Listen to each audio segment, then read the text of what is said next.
Started with this question: who did you smash? Which ladies were you smashing there? Was it Amanda Dupont? She was one of them. Nah. Ooh, you were smashing that. Yeah, before you went to jail. Oh, Yeah. How was that relationship like? I mean, it was good. I fucked up. Because I had a stupid.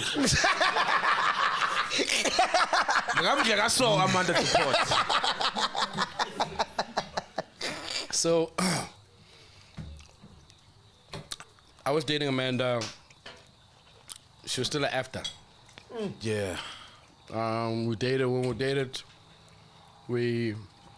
relationship went on for about 3 years. Oh wow, that's a long time, bro. That's a long time. And then we stayed together in the South. You stayed together. Damn, this was serious, bro. Yeah. So I thought it was a hit and run. I fucking said. I thought so too up until Asia. Basically. I thought so too, but yeah, and then yeah, we moved in together. She moved up to where she was staying, stayed together, and then son, like I was saying, Uchu been father, like there was just so many temptations, but me being with Amanda, it was never about me na umfebela. Do you understand what I'm saying? Yeah. Mina kunomuntu okuthi when I was with Amanda, this person mina ngivele ngabona nje ichichi. Yeah. Ichichi mina mangibona ichichi hayi ngithi ne hayi bathi ichichi ambona ukuthi hayi no fit what ngithi ngizoklama ngidlule. Let's operate. Yeah, let's operate. Just like any other gen. You understand what I'm saying? So, it was supposed to be that, yabo. And at that time, this person, dog, she knew a lot of journalists. She knew a lot of, like, she was, everywhere. Before I knew it, there's a picture of me and her in the newspaper. Amanda saw it. When I got home, Amanda moved out. Damn. I think the biggest I never saw it coming, but I saw myself spending a lot of time with Okeli, but I did not know what she'd done for that to happen. Yeah, I was almost like sharing a cake. Wait, Wait, So what what she had done? Well, look, it's not anything new. Everybody knows Kelly uses muti. So Oh, shit. So Booty. yeah, so everybody knows Kelly uses muti, and I guess maybe she used that for me to was stay. about her. No, nah, bro, no. Yeah, mama Womuti. Oh shit. So yeah, so Crazy, bro. so So you broke up with Amanda because of Kelly? yeah, Damn. And Basically. how do you meet Kelly? and Mount Yapega, ne? Growing up in Pilimpilo Upchit. Sure. Yeah. Naturally. So, Mount Yapega at that time, mina mawumbheka, mina ubeka Amanda to Pont, ubeka uKelly. The equation was not adding up.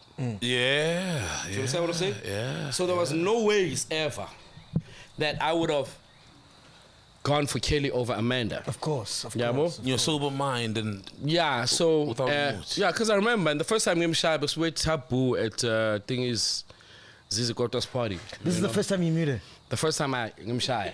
Oh, Umshai. Yeah. Okay. So we I was there at that party, dog. This is Kota's. Yeah, Taboo. Back then. Yeah. It was So wild, it was dog. wild. It was wild. So that was the time. Yeah. That was the time she was there with. I was there with. Well, I was there alone, but her sister was there with Kelly. Yes. And it was just so unfortunate, and yeah, that's it. how did And after all that have been said on Maggie's podcast, this is what Amara Topone had to say about this whole thing, which I can say it started the whole thing. First of all, Malemo, You raped me.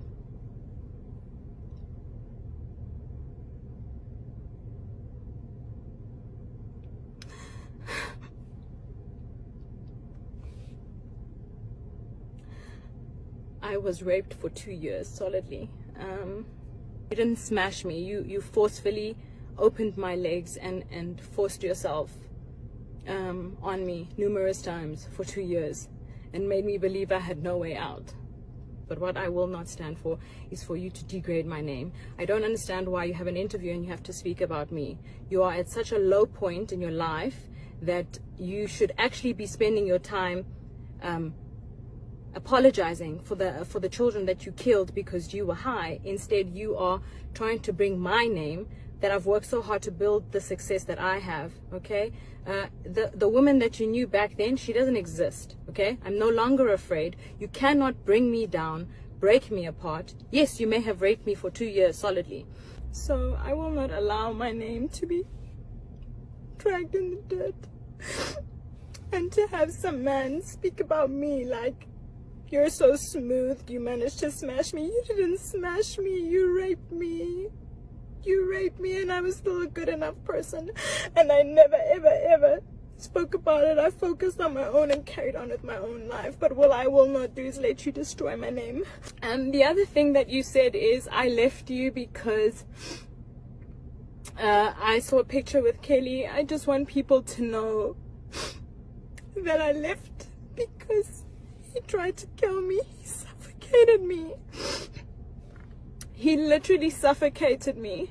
I was always afraid to leave because of the threats that were made. But at that moment where he tried to kill me, I knew that the very thing I was afraid of, which was dying, I knew was meant to happen that day. So I actually got away. And when I got away, I went to the police station to try and open a case of abuse and rape and attempted murder. And the police officer said to me to go home and think about my decision because she is so sick and tired of women coming to report their boyfriends and husbands only having to take them back.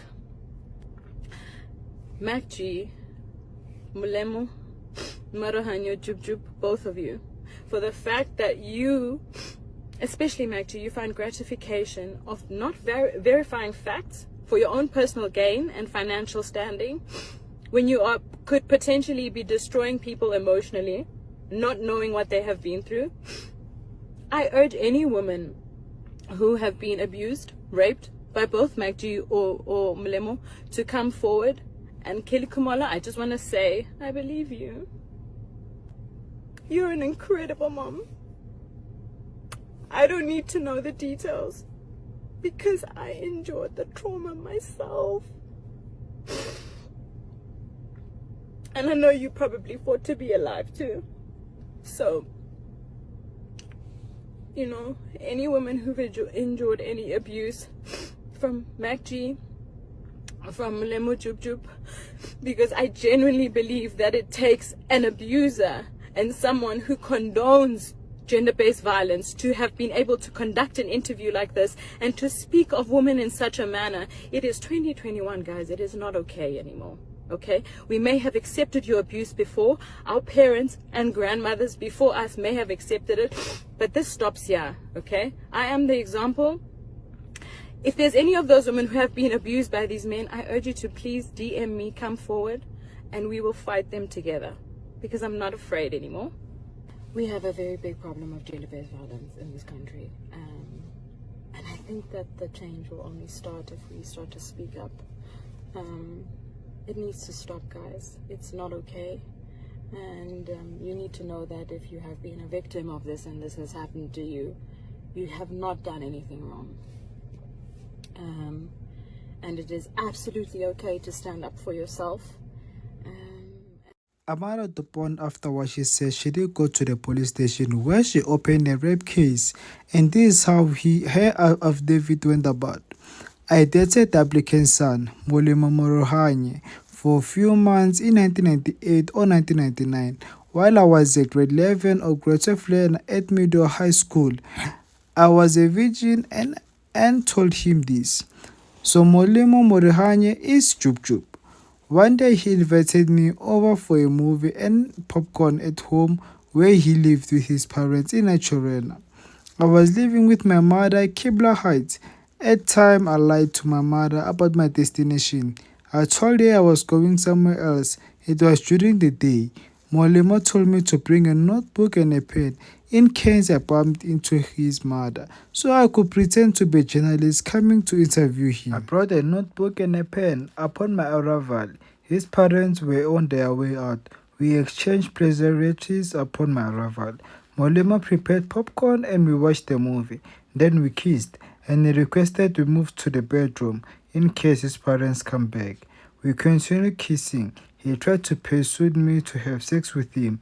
I told him I was not ready. I repeatedly said no and kept on pushing him away. Even he used my knees and legs to push him off because he was on top of me. He told me it would be quick and I should relax. There was a physical struggle between us. I became physically tired and eventually overpowered me. Pulled my legs open, penetrated me. At this point, I was numb and in complete shock.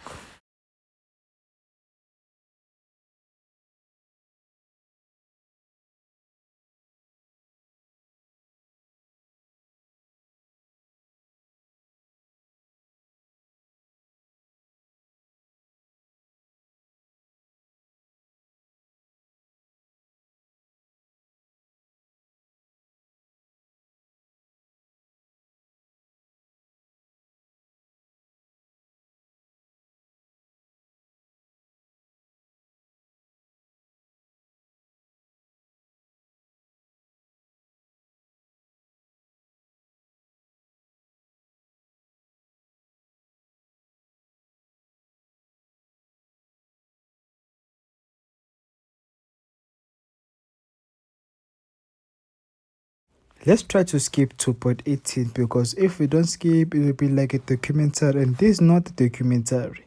Point 18 it says, Maluma raped us. In an affidavit, Masichaba recounts that she was dating Mulimo in 1998 or 1999 when she was in grade 11 or grade 12. In my case, I met Mulimo in 2006 when I was 18 years old and drama student. He was 26. We soon started seeing each other. I explicitly told him that I was a virgin and I wanted to remain a virgin until I was married. He said he accepted this, but later that year at my home, he used physical force to overcome my resistance and he violently raped me while I cried. Among other physical and emotional abuse, Molimo raped me frequently over the next 2 years. During that period, I twice attempted suicide and I had an abortion after I became pregnant as a result of rape by Mulimo. This parenting, this is where I think I'll show you the video of his mother JubJub replying. One day in 2008, Mulimo attempted to murder me by pinning me to the bed and strangling me with his hands. I managed to kick him off and escape. I rushed immediately to Mendor police station to report the attempted murder and serial rape. The female police officer on duty refused to take any statement, saying she was sick and tired of women opening case against their husbands and boyfriends, only to change their minds and bail them out later. I tried to plead with her that my life was in danger, and still she refused to take my statement. Is the female officer still correct about a lot of boyfriends and girlfriends opening cases, then later on they change their minds? We have seen what allegedly to Maporisa. Shortly afterwards, on a day when I knew Molemo would not be at home, I packed all my belongings, left without a trace. I never contacted Molemo again. After he was released from prison in 2017, he contacted me through intermediary saying he wanted to apologize for what he did to me. I met him, asked him if he knew or acknowledged that he had raped me. He said yes. I asked him why he raped me, and all he could say is he was so sorry. And this is her visiting JubJub in prison, while she dated for over 2 years allegedly, I can say so. Which also JubJub was in prison, but she said she only talked to him while he was out of prison. Allegedly, guys, I don't want to get sued, but this is her picture. JubJub in prison, also here visiting him.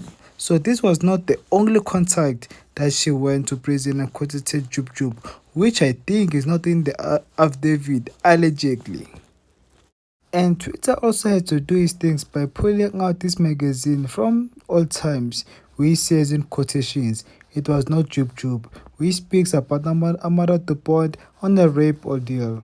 Right now, I'm not saying who's guilty, who's not guilty, who's lying, or who's not lying. I'm just stating what I have as an evidence right here. Obviously, Mama Jago was not just gonna let it rest, but she defended her son. This is what she has to say. She called me, Amplela Hore, she's expecting twins. Akai ma twins ao. Akai ma twins ao. Ke batla o tseba gore ma twins ao akai. So, aska tlo iketsa clean mo. Aska tlo iketsa clean. So, who yena sex that she was having for 2 years, she calls it gore ke rape. Aibo, and then abadulelang. She had parents. Why couldn't she report to her parents? Her parents stood up, bullet the case.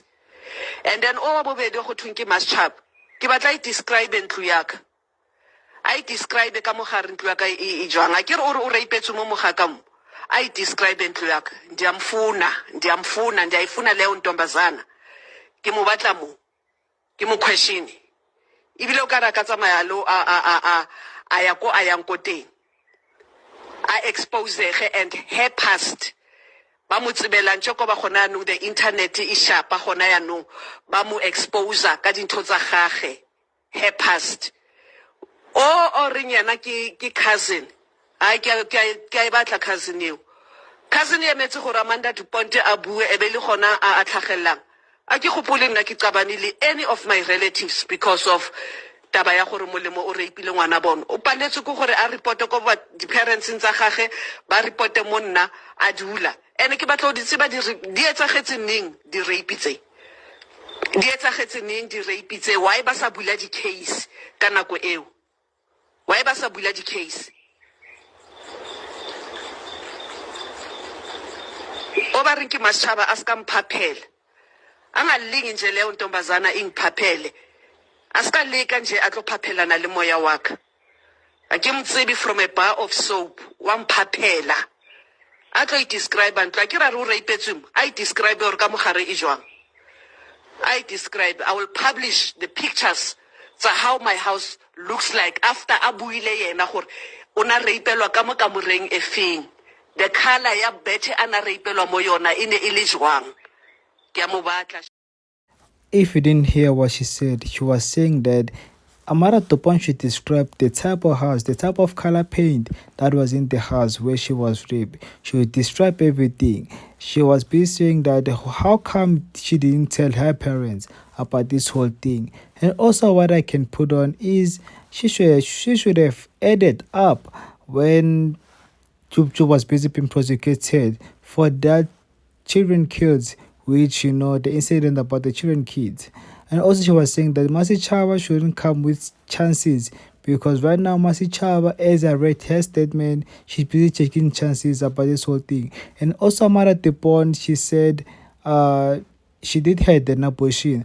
Also, JubJub's mom said she was expecting the twins, but how come she didn't have the twins? Which means she did have an abortion, but she didn't tell Mama Jake, according to Amara the Pond, or according to Mama Jake.